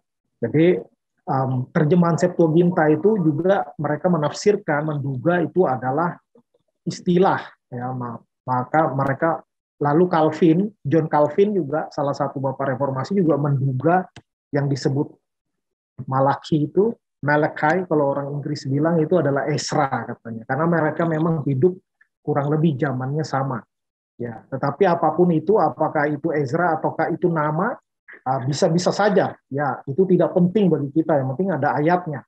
Kalau saya sih lebih cenderung Maleaki nama orang yang berbeda ya, karena banyak nama orang Israel juga yang artinya itu ya ada artinya semuanya. Hampir semua orang Israel kasih nama anak nggak asal-asalan ya, kayak Daniel, Allah adalah hakimku, tadi ada Elkana ya kan, orang Israel suka memberi nama itu ada maknanya. Jadi kalau saya lebih cenderung kepada bahwa Maleaki itu memang namanya ya, walaupun artinya adalah utusan Allah ya, my angel, my messenger katanya gitu ya. Lalu isi dari kitab ini, karena ini yang pertama ya, jadi ada sedikit introduksi, akan cepat saja. Yang pertama yaitu tadi berkaitan dengan dosa bangsa Israel, pasal 1, pasal 2, lalu pasal 3 dan pasal 4 itu tentang penghukuman yang akan datang ya. Tetapi tentu metodenya selalu sama, akan selalu ada sisa ya, remnant, ada kan yang percaya atau bertobat akan diselamatkan. Selalu bentuknya di dalam Perjanjian Lama seperti itu. Next.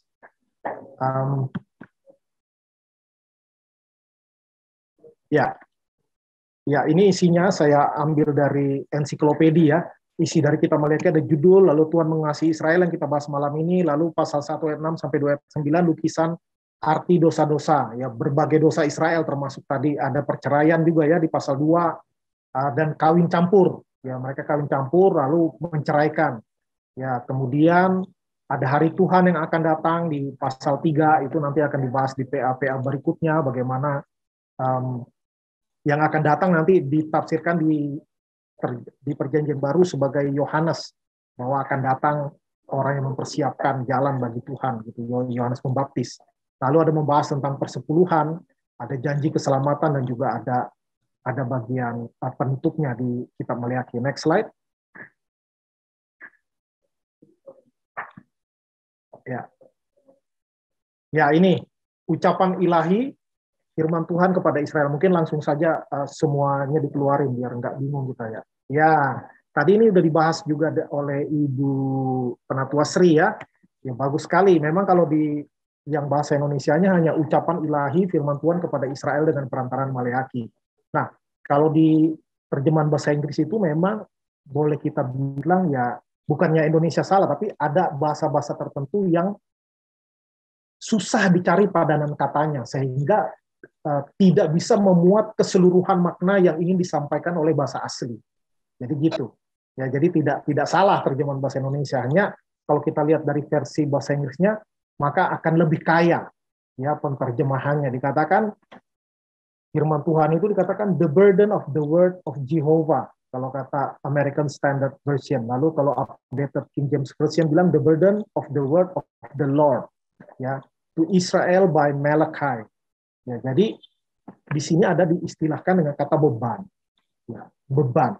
Maka tentunya ketika ini beban dari firman yang disampaikan dari Tuhan kepada Israel melalui perantaraan utusannya, yaitu Maleaki. Maka beban ini bisa artinya minimal ada dua. Ya. Tetapi saya pikir dua-duanya baik. Ya. Yang pertama dikatakan beban itu kan sesuatu yang berat. Ya. Maka Maleaki itu menyampaikan firman Tuhan yang penuh dengan kecaman. Maleaki ini isinya banyak teguran, ya, teguran, kecaman, bahkan ancaman hukuman juga. Jadi Maleaki menyampaikannya dengan berat. Ya. Namun meskipun berat, tetap harus disampaikan. Nah ini yang menarik. Ya. Sesuatu yang berat. Ada orang mungkin menyatakan hukuman atas orang lain, misalnya seperti hakim yang menjatuhkan hukuman seumur hidup. Ya mungkin ada orang menyampaikan hukuman kepada orang yang dihukum dengan sukacita karena dia senang orang susah. Ya, karena manusia gitu kan, senang lihat yang susah ngelihat orang senang.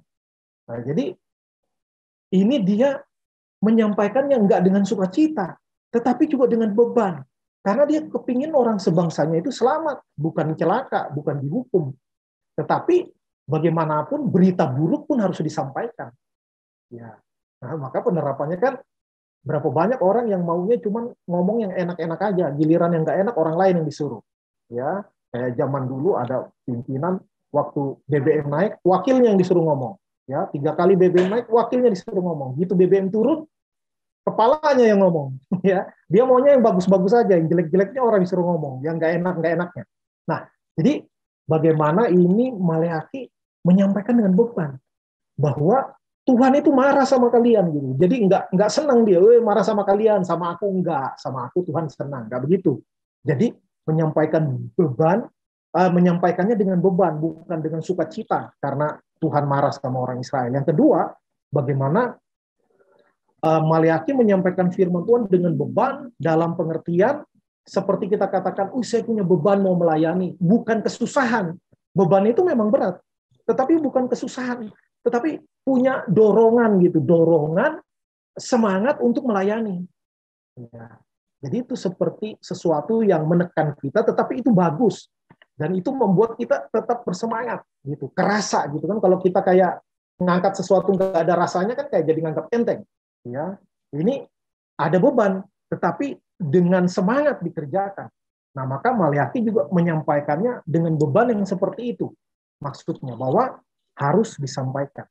Dan di sini tegurannya keras, tetapi ada penghiburan.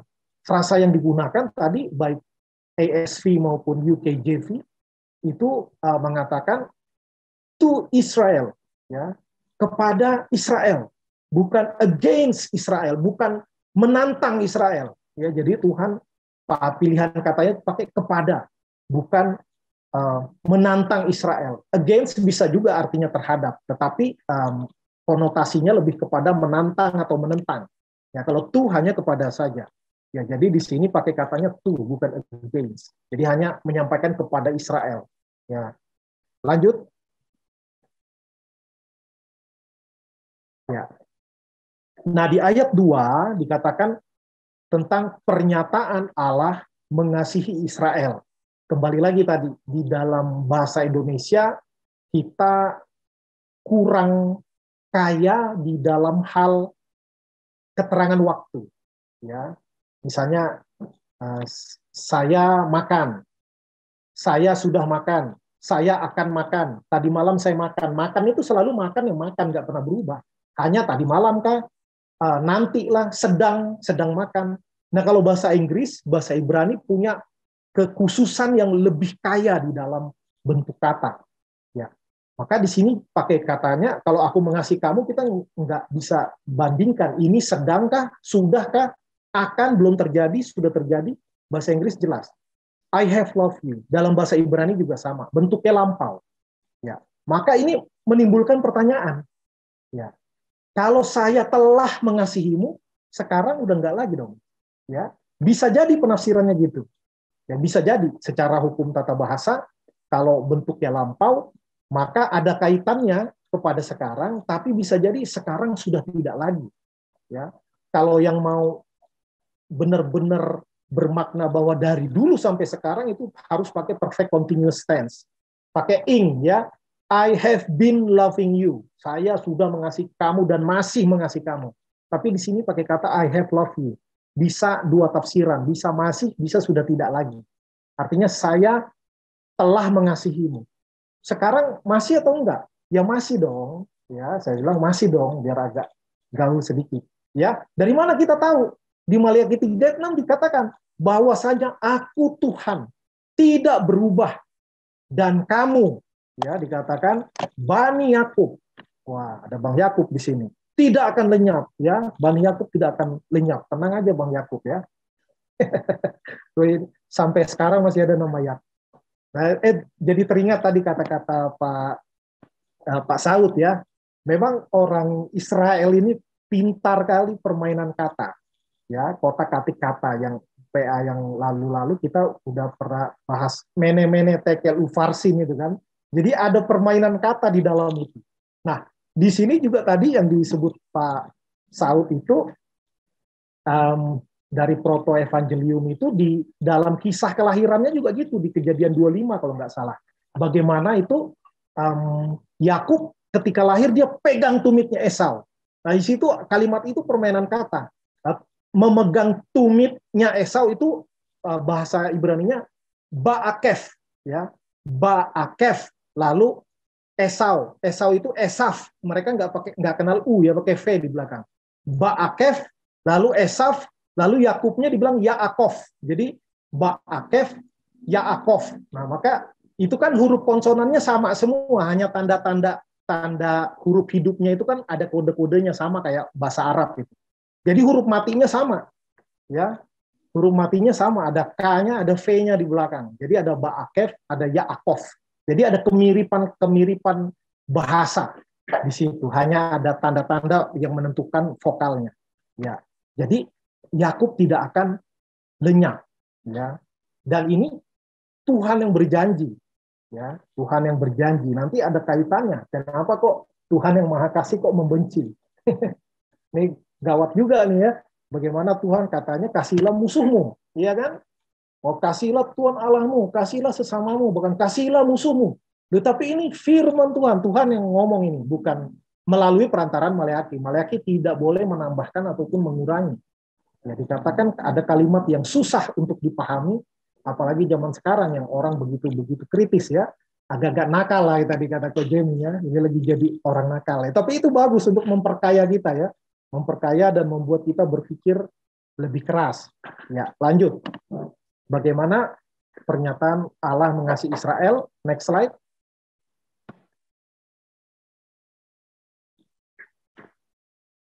Ya, bagaimana ketika Tuhan menyatakan kasih-Nya kepada Israel, maka bangsa Israel mempertanyakan. Ya, jadi pertanyaan Israel tadi pernyataan kasih Allah kepada Israel. Sekarang pertanyaan Israel terhadap pernyataan kasih Allah. Nah, pertanyaan terhadap pernyataan. Nah, ini juga permainan kata, ya. Ini menunjukkan, ini bukan nanya, ya. Ini bukan nanya. Ini adalah protes. Menunjukkan keraguan Israel, ketidakpercayaan Israel atas pernyataan kasih Allah. Kenapa demikian? Ya ada sebabnya. Mereka bukan asal nyolot aja. Ya, pokoknya Tuhan ngomong apa lawan. Enggak. Karena situasi dan kondisi yang mereka alami saat itu memang seolah-olah menunjukkan, terkesan Tuhan kayak nggak mengasihi mereka. Bagi mereka ini. Tapi kita coba jadi pemain netral dulu. Nggak bilang dasar Israel tegar tengkuk memang dari nenek moyangnya. Ya, kita jangan seujon dulu. Kita lihat catatannya ya dari pembelajaran sejarah, maka ada dasarnya kenapa mereka kayak udah kurang percaya gitu. Mereka ragu akan kasih Tuhan. Yang pasti mereka pernah dibuang. Ya, mereka pernah dibuang. Baik kerajaan utara, kerajaan selatan, semuanya dikalahkan, semuanya dijajah. Dijajah Babilonia, lalu dijajah bangsa Persia. Dan konteksnya pada waktu itu bait Allah sudah dibangun kembali. Sudah dibangun kembali, ya tapi dengan ya begitulah. Ya, karena puncak kerajaan kejayaan bangsa Israel itu adalah pada masa pemerintahan Salomo. Bagaimana Salomo membangun bait Allah yang begitu megah, yang begitu indah, dari bahan-bahan yang terbaik di dunia. Ya, tukang-tukangnya juga yang paling ahli di dunia, maka megah sekali. Nah, lalu kan bait Allah dihancurkan. Nah, kemudian di zaman itu setelah dari pembuangan, bait Allah dibangun lagi. Dibangun lagi tentu tidak sewow, tidak sewah, tidak semegah yang sebelumnya. Ya. Jadi berbeda kualitasnya secara bangunan, secara fisik. Lalu udah kembali dari pembuangan, tapi mereka belum merdeka. Mereka tetap di bawah penjajahan bangsa Persia, gitu. Jadi untuk orang yang sudah dijajah begitu lama, pasti cita-citanya adalah merdeka. Ya, dan orang yang dijajah pasti ada cerita-cerita, kisah-kisah tentang ada seseorang yang akan menyelamatkan kita. Ya, itu kebenaran umum yang berlaku di mana-mana. Kalau bangsa kerajaan Nusantara dulu ada Ratu Adil katanya. Ya, Ratu Adil yang suka baca sejarah Nusantara tuh pasti tahu. Ada Ratu Adil yang akan memimpin, membawa bangsa ini kepada kemakmurannya, kepada kejayaannya. Ya, gemah ripah loh jinawi katanya gitu ya. Orang sejarah Indonesia bilangnya begitu. Bahasa Jawa itu gemah ripah loh jinawi. Nah, begitu juga di bangsa Israel dijanjikan ada Mesias. Ya, Mesias yang akan membebaskan mereka. Nah, jadi orang yang lagi dijajah pasti otaknya kemerdekaan politik. Mesias itu pasti raja politik. Maka mereka ingin Mesias itu seperti Daud yang membawa bangsa Israel mengalahkan musuh-musuh Israel, lalu memimpin mereka dan menjadi raja politik atas mereka. Ya, dan tetap juga Daud juga tetap cinta Tuhan, ya mengubah musik begitu banyak. Nah, jadi mereka kecewa, nubuatan akan Mesias itu ada, tapi kok yang nggak datang-datang gitu. Ya, bagaikan orang mau melahirkan, mau dioperasi sesar, dokternya nggak datang-datang, kan gregetan.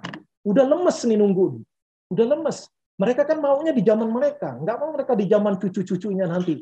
Kecuali dibilang, tunggu 400 tahun lagi. Ya udah, nggak usah pusing mereka. Nggak usah ditunggu masih 400 tahun lagi. Kan nggak dibilang kapan Mesias datang. Hanya janji itu sudah ada. Ya, dari Yesaya sudah ada nubuatannya. Lalu di kitab Maleakhi ini pun ada juga nubuatannya akan kedatangan Mesias. Jadi beberapa ayat itu ada nubuatan kedatangan Mesias. Nggak datang-datang. Ya, maka mereka merasa gimana sih ini? Nah, tapi ini kembali lagi normal manusia. Kita itu bilang, aku berserah kepadamu ya Tuhan. Tetapi mentalitas kita sebenarnya secara alamiah, secara natur kita, bahwa Tuhan, jadilah kehendak-Mu seperti yang ku mau. Kita maunya gitu. Kita maunya Tuhan itu ngikutin kehendak kita. Kita mau ngikutin kehendak Tuhan kalau kehendak Tuhan sama dengan kehendak kita. Kalau enggak, gimana sih ini Tuhan? Ya, Tuhan, kau tahu yang ku mau. Ya, jadilah kehendak-Mu seperti yang ku mau. Nah, itu gaya kita kayak gitu. Nah, ini kembali lagi, Tuhannya siapa? Ya, kalau Tuhannya adalah Tuhan, kita yang ikut Tuhan, bukan Tuhan yang ikut kita. Tetapi memang fenomena itu sangat sering terjadi.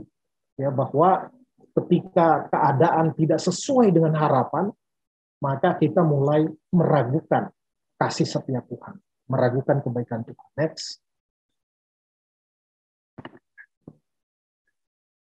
Nah, kemudian dijawab lagi di ayat 2b sampai ayat 5 ada pernyataan Allah terhadap pertanyaan Israel. Tadi pertanyaan Israel terhadap pernyataan kasih Allah. Sekarang pernyataan Allah terhadap pertanyaan Israel. Ini kalimat yang sulit sekali. Sehingga tadi dipertanyakan oleh beberapa orang. Dan mungkin semua bertanya, hanya ada yang berani ngomong, ada yang nggak berani ngomong. Ya, aku mengasihi Yakub tetapi membenci Esau. Apa-apa nih? Ya, Allah adalah kasih. Allah kasih orang Kristen itu paling hebat ya, secara retorika ya, secara tindakan belum tentu. Ya, secara pelajaran, secara dogmatika, wah nggak ada lawannya dah pokoknya. Ya, kasihlah musuhmu, ya berkatilah orang yang menganiaya kamu. Wah, tetapi ini Tuhan sendiri mengatakan bahwa aku mengasihi Yakub, tetapi membenci Esau. Nah, kalau saya menafsirkannya bahwa kalimat ini harus dimaknai bahwa Allah lebih mengasihi Yakub daripada Esau. Ya. Kenapa demikian? Ya Tuhan ingin menunjukkan kedaulatan, bukan semata-mata karena kenakalan. Oke, Esau sudah mendapatkan hukumannya, yaitu karena dia menganggap remeh hak kesulungan, maka hak kesulungan jatuh kepada adiknya. Jadi kalau kita baca kitab Kejadian, memang akhirnya mereka sudah rekonsiliasi. Sudah rekonsiliasi. Tadi Ko Jenny juga bilang, saya lebih melihat kepada kedaulatan Allah yang ingin memilih Yakub termasuk dari proto-evangelium tadi melalui garis keturunan Yakub. Ya. Dan memang akhirnya nanti kita lihat bahwa kerajaan Edom ya runtuh dan tidak pernah bangkit. Ya, mereka jatuh dan selesai. Tetapi Israel sebenarnya Yehuda ya, kerajaan selatan itu Yehuda. Tetapi kemudian istilah Israel itu sebenarnya Yehuda, tetapi tidak lagi disebut Yehuda, disebutnya Israel terus. Nah, tadi ada pertanyaan yang menarik bahwa saya karena tadi Ko Jenny ngomong, saya jadi baca tadi ya, jadi baca silsilah itu. Ternyata baik silsilah Yesus Kristus, baik di Matius pasal 1 maupun di Lukas pasal 3, itu semuanya ke atasnya itu lewat Daud. Lewat Daud sama. Jadi yang di Lukas itu adalah silsilah Yesus berdasarkan Maria. Kalau di Matius itu silsilah Yesus berdasarkan Yusuf. Ya, jadi semuanya bermuara kepada Daud melalui Daud karena Kristus anak Daud, Mesias itu anak Daud dikatakan. Maksudnya keturunannya Daud. Nah, ternyata dari Daud ini nyambung ke Yusuf, papanya Yesus, nyambung juga ke Maria, mamanya Yesus. Jadi dari bapak dari mama nih kalau ditarik garis belasan keturunan ke atas nyambung. Dan sama-sama lewat Yehuda. Ya, sama-sama lewat Yehuda. Jadi karena singa dari Yehuda dikatakan kan berkat itu juga lewat Yehuda, berkat khususnya. Bahwa Mesias itu juga dari Yehuda. Dan baik di silsilah Matius maupun Lukas itu lewat Yehuda semua. Ya, lewat Yehuda semua. Barusan saya lihat di Lukas pasal 3 ayat ke-33. Ya, ayat ke-33 di ujung itu dikatakan Yehuda. Ya.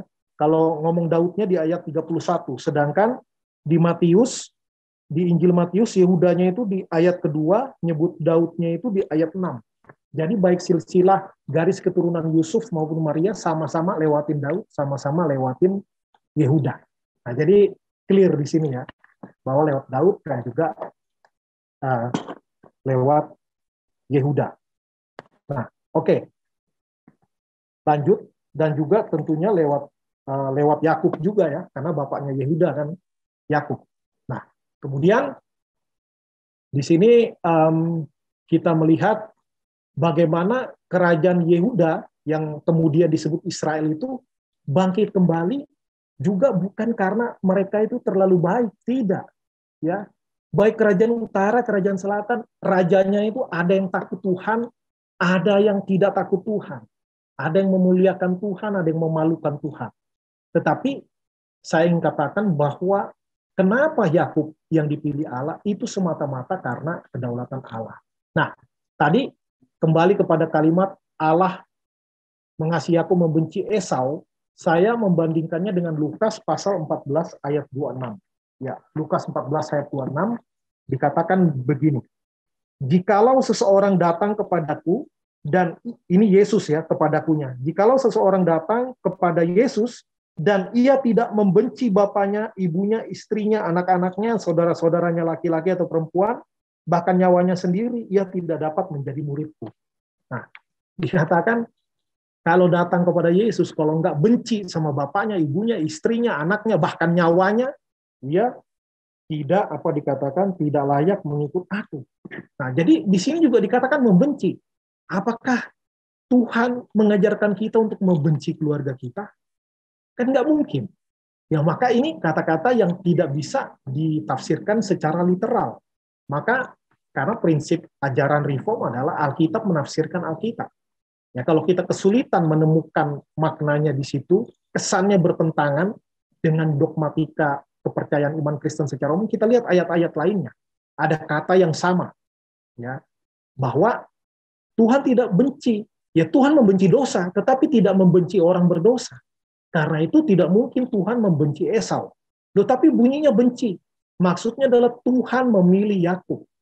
Ya, kalau kita mau lihat, mungkin orang zaman sekarang, kok Tuhan kok pilih kasih? Kok Tuhan pilih kasih? Harusnya Tuhan sayang semuanya dong. Bukan katakan Yesus cinta semua anak. Nah, ini bukan soal pilih kasih. Tapi kasih itu pasti memilih. Contohnya adalah saya mengasihi semua orang. Saya mengasihi semua teman perempuan, tetapi saya mencintai dan memilih satu saja untuk jadi istri saya. Masa, kalau mau adil, semuanya dipacarin dong, semuanya dinikahin dong? Kan enggak. Ya, cinta itu memilih juga. Ya, memilih untuk mengasihi secara umum itu harus, tetapi ketika memilih secara khusus, maka cinta itu juga memilih.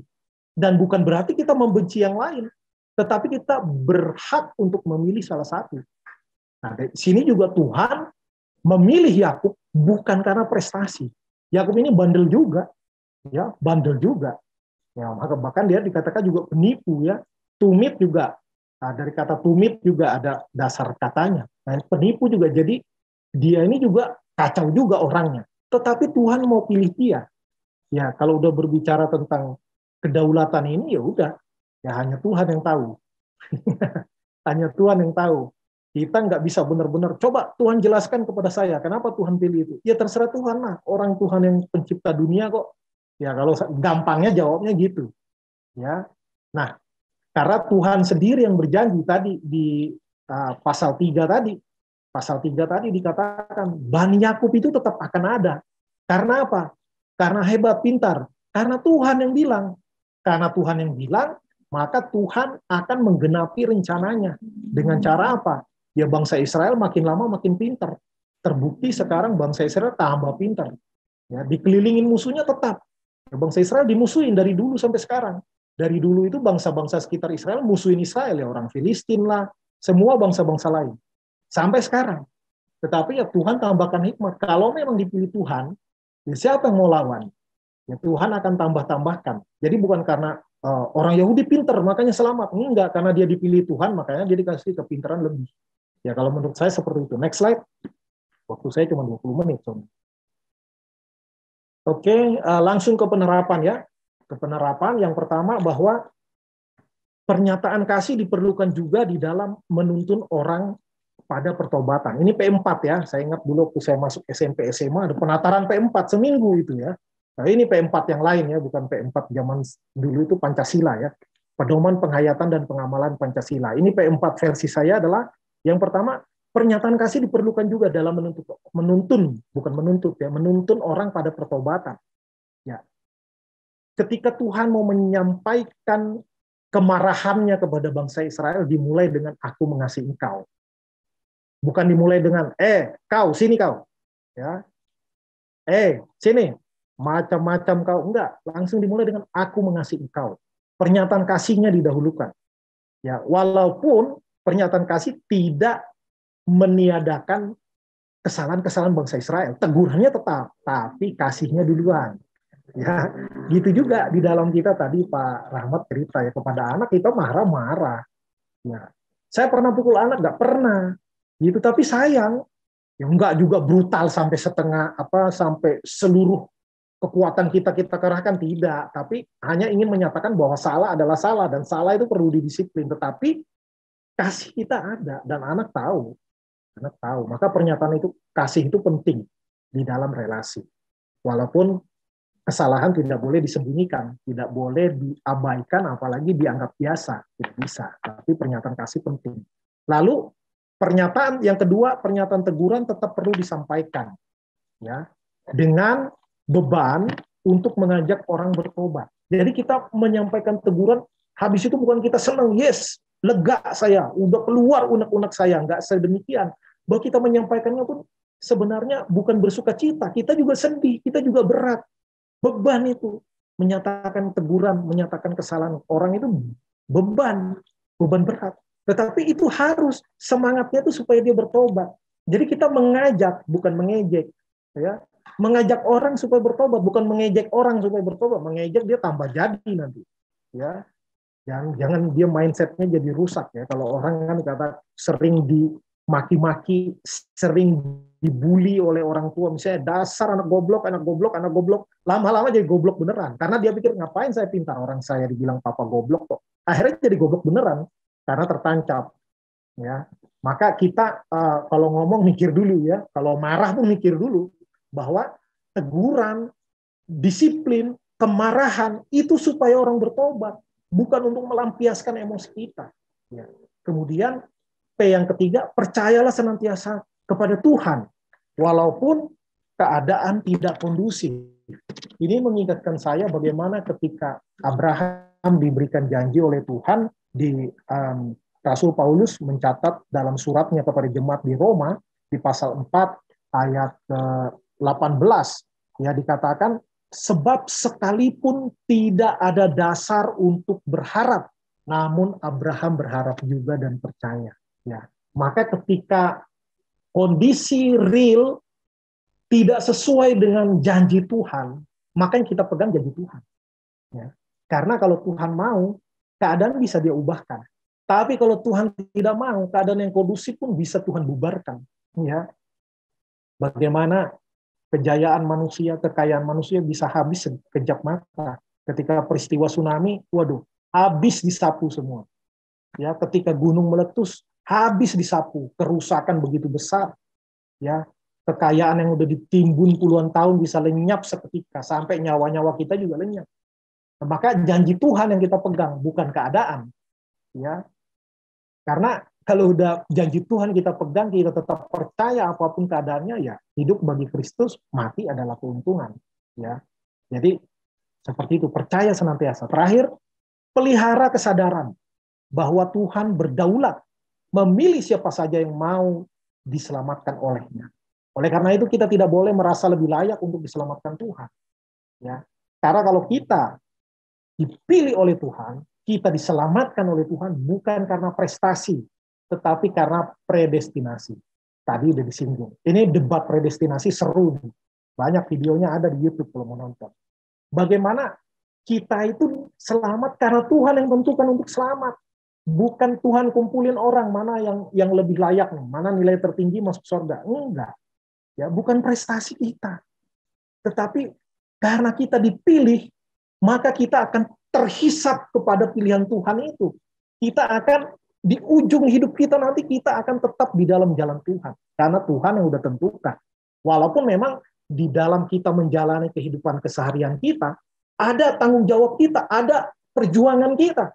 Tetapi di balik perjuangan kita itu ada Roh Kudus yang menuntun, membimbing, memampukan kita untuk tetap taat kepada Dia. Ya, karena Bapak Agustinus kan bilang setelah kita menjadi anak Tuhan bahwa kita punya potensi untuk tidak berdosa. Tentu tetap ada potensi berdosa, tetapi kita perjuangkan potensi tidak berdosa itu supaya kita menang atas pencobaan. Dan kita diselamatkan dan dipilih Tuhan bukan karena kebaikan kita, tetapi karena kedaulatan Tuhan. Nah, semoga apa yang saya sampaikan ini boleh sedikit menjawab, ya, pertanyaan-pertanyaan. Kalau ada tadi pertanyaan yang terlewatkan, tidak tersampaikan melalui apa yang saya berikan, termasuk closing statement, boleh dipertanyakan lagi, mempertanyakan pernyataan ini. Mau mempertanyakan pertanyaan juga boleh, ya. Silakan, monggo. Sampai di sini apa yang bisa saya berikan, pemaparan maupun closing statement saya. Terima kasih. Ya, terima kasih Pak Pendeta Gelen. kiranya apa yang sudah disampaikan bisa lebih memberikan pencerahan bagi kita ya.